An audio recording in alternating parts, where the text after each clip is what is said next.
Gentleman from Michigan reserves. Gentleman from Maryland. Yes, thank you, Mr. Speaker. I yield myself as much time as I may consume. Gentleman's recognized. Okay, Chairman Rogers, first let me thank you for your leadership once again. You've produced a bipartisan but a bicameral Intelligence Authorization Act that we're taking up today. I know you're retiring. You've served your country well, agent, and on the Intelligence Committee, and now as chairman. And we're going to miss you. But I know that you'll move, whatever you do, you'll always think of the United States of America first. So thank you for your leadership and your friendship. Also want to acknowledge the members of our committee, both Democrat and Republican, and our staff that have come together as a team in a bipartisan way to do what's right for our country. Now, the Chamber passed its fiscal years 2014 and 2015 Intelligence Authorization Acts less than a month ago, with over 300 votes in favor. Today, we're taking up just the Senate's fiscal year 2014 bill, which the Senate recently passed by unanimous consent. I hope the House passes this bill and sends it to the President's desk today. We need these annual Intelligence Authorization Acts to ensure the most rigorous oversight and accountability over all U.S. intelligence agencies and over all U.S. intelligence activities. We must ensure that our intelligence agencies spend money only on programs of which Congress is informed and approves. This bill does that. We also need these annual intelligence authorizations to set the priorities for our intelligence professionals and their agencies, and to allocate resources to critical national security programs, including those that detect, prevent, and disrupt potential terrorist attacks. This bill does that also.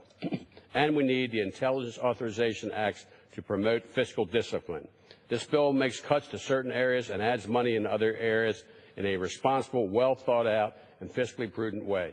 The result is a budget below the President's request. In fact, since Chairman Rogers and I assumed leadership of the Intelligence Committee, we have reduced the intelligence community's budget by 20% without reducing capability, and I'm pleased to see the Senate going along with us.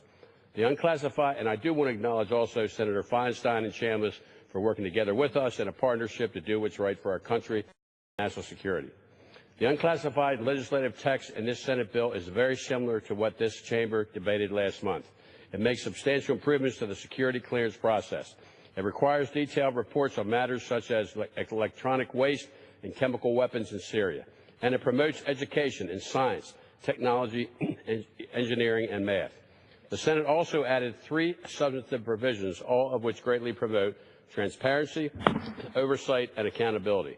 First, the bill creates independent Senate-confirmed NSA and National Reconnaissance Office directors, as well as independent Senate-confirmed NSA and NRO inspector generals. Second, the bill requires the Attorney General to establish a process for the regular review for publication of Department of Justice legal opinions provided to the intelligence community. It also requires that any classified opinions that can't be published be made available to the appropriate committees or members of Congress. And third, it amends the National Security Act to prohibit any personnel actions against a lawful intelligence community whistleblower. As for the classified schedule of authorizations, it is identical except for some minor prorated adjustments. We encourage all members to review the classified schedule of authorizations as well as the classified text. And I'm pleased that so many have come down to the Intelligence Committee's classified spaces to do so. We have spent a long time poring over every aspect of this bill in our committee spaces at the agencies, with the Senate, and in the remotest corners of the earth where our intelligence professionals operate. And I can say this is a very good bill, which I am proud to support. For the sake of keeping the country and its allies safe, for the sake of rigorously overseeing even the most classified intelligence programs, and for the sake of our intelligence professionals who work 24 hours a day, 7 days a week, often in harm's way, I urge my colleagues to and send it to the President today. Thank you. And